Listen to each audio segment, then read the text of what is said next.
right, of transparency, of not hiding anything, but being open and transparent, of showing,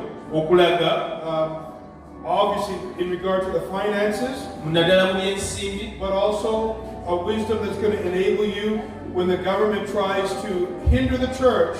God is going to give you a way to go around it and continue to see the blessing of God overflow the responsibility that He's giving to you. I see a spirit of increase because of your trustworthiness. I see that there's been money that's been held back. But because of your transparency, it's going to be released. And it's going to begin to flow. And it's going to begin to overflow. And you're going to be finding yourself pouring into new regions that are going to be blessing and help. Father, we come in the name of Jesus. We thank you for these blessed individuals. We thank you for the calling and the weight of the responsibility that you put on them.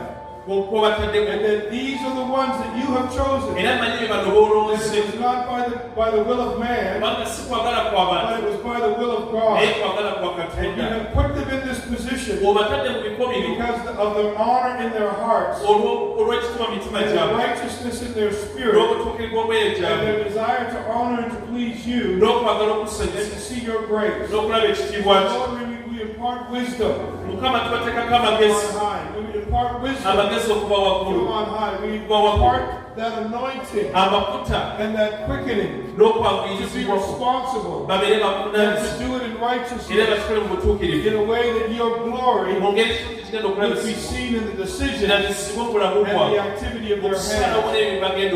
In Jesus' name. Amen.